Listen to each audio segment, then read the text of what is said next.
Good morning and welcome back to Miniature Monday here on Gaming with ADHD.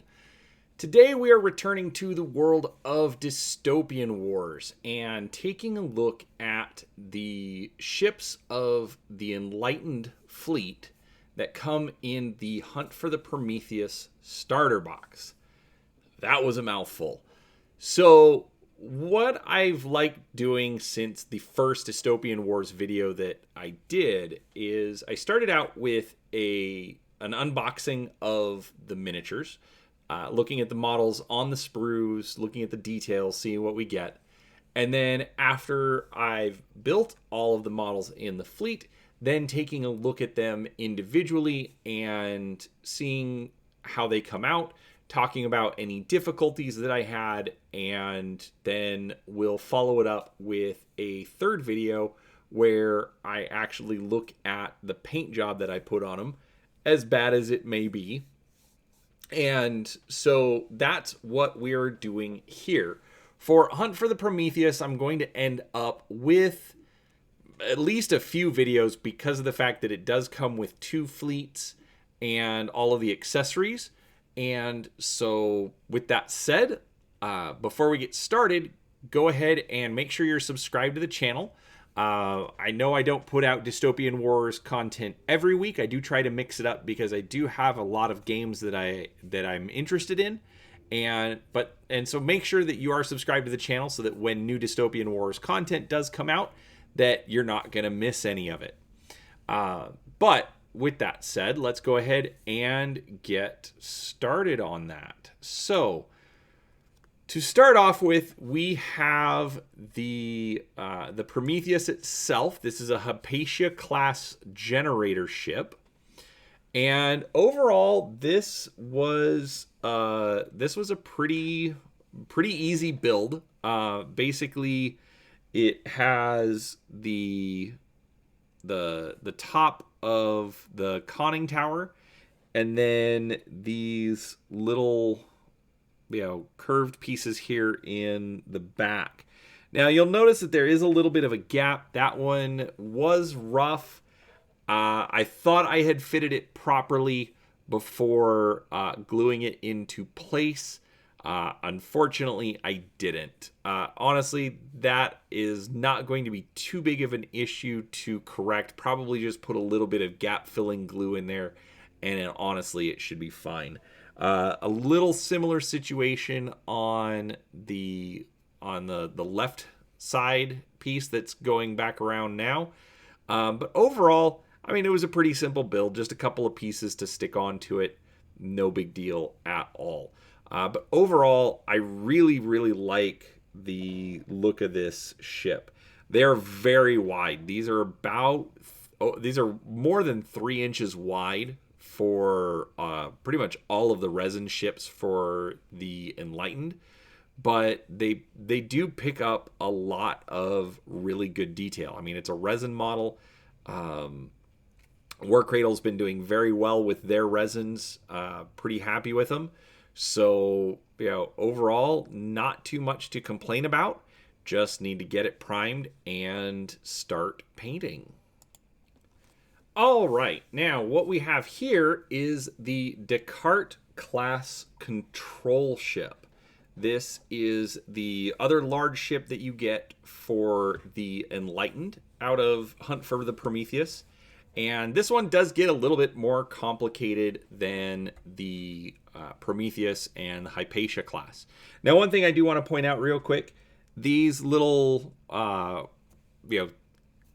semi-spherical, ports, that is where you're going to be putting the weapon systems for the Enlightened. Have them just all, in a bag because you got to keep them somewhere.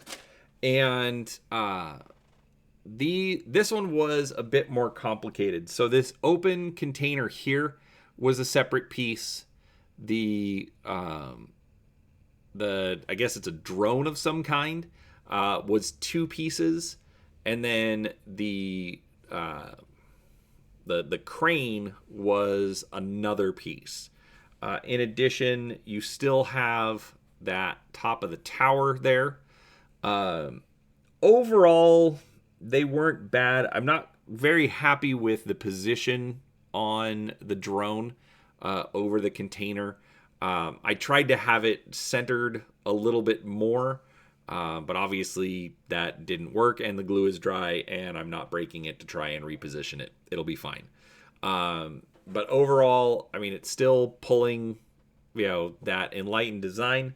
I've still got the gaps on the, for lack of a better word, I'm calling them fins moving forward. But, again, not too bad. The biggest issue that I had was this piece here in the middle where it looks kind of like it's got some teeth to it. It's covering up another drone.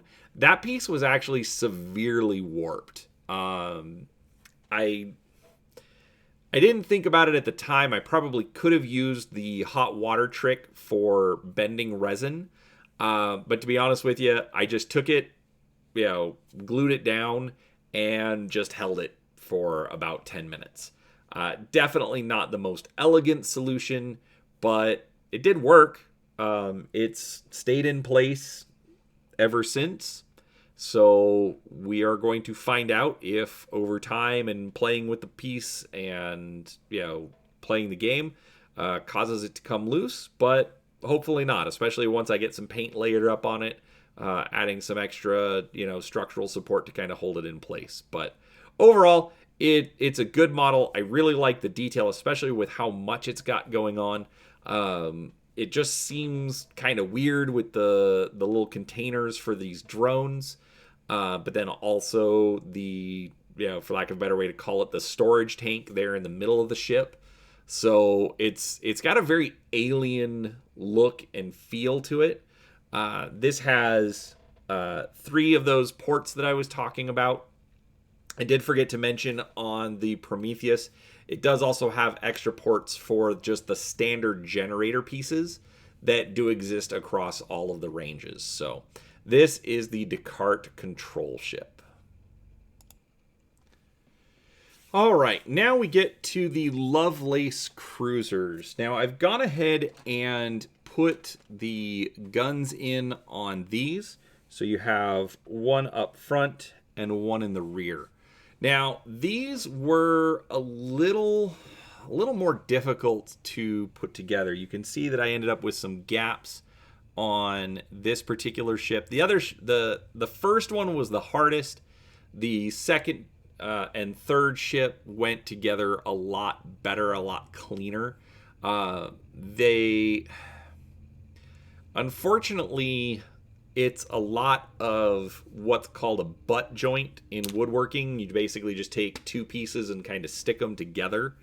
I really feel that these ships could have benefited from some sort of a key system to make sure that the bits are aligned properly and put in place correctly. Because I know I messed that up a little bit, especially there in the aft of the ship. Overall, it's got a nice look to it. I definitely want to get some more ships for the Enlightened in order to build more cruisers, build those squadrons. But overall, it looks nice. It fits in the theme of the army, or fleet, I should say. Kind of weird cross between a submarine and a cruiser. But overall, it was fine. Like I said, this one was more difficult to build, especially trying to figure it out. The instructions are decent as far as putting it together. They just don't really explain, that the pieces are going to come apart easily. So you've got to hold the pieces in place a lot in order to make sure that it ends up sitting properly. It was a little rough.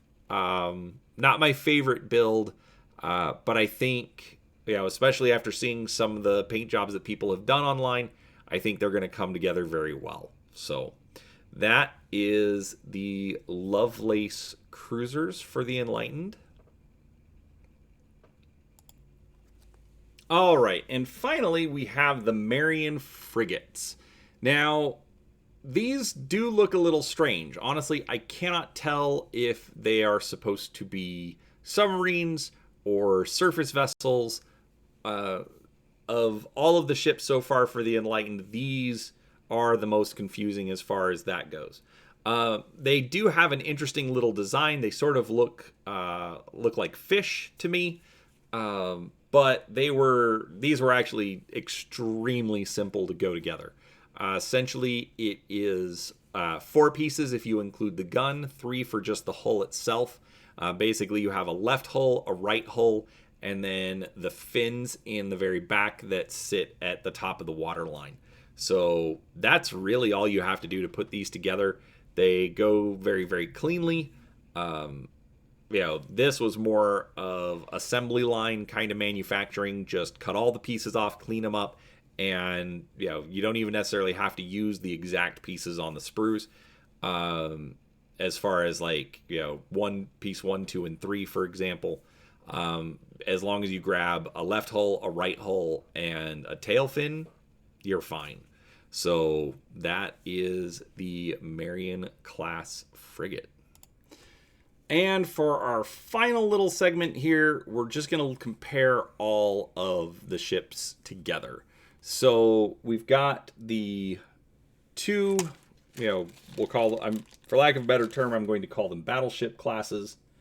I'll put a couple of the guns in so that you can see that.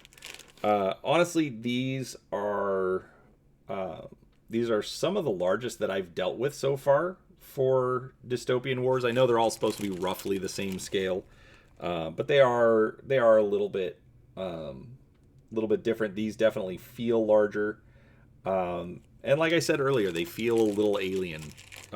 But it's a nice look to the ships, and it's gonna be fun to get some paint on these. As I said earlier, you're dealing with almost 3 inches across, about 2.5 inches on the two larger ships. So definitely some big ships going up on the table for the Enlightened. But overall, not a bad fleet. It's, I like just building different models anyway, so it was fun to see something, very different that doesn't feel like it would be we'll call it a real ship.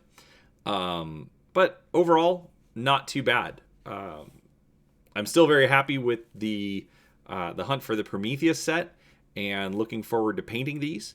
And so I guess that's really all I've got to say. Sorry for being a little bit of a letdown here at the end, but honestly, these are the game is fun. I'm very curious about the world. Really happy to have the box set and the fact that it gives the fiction for that. So in the end, I hope you enjoyed the video. If you did, please do give it a like. Like I said earlier, make sure that you're subscribed to the video so that you don't miss out on any of the upcoming content. But other than that, I do appreciate your time. Thanks for watching, and we'll talk to you next time.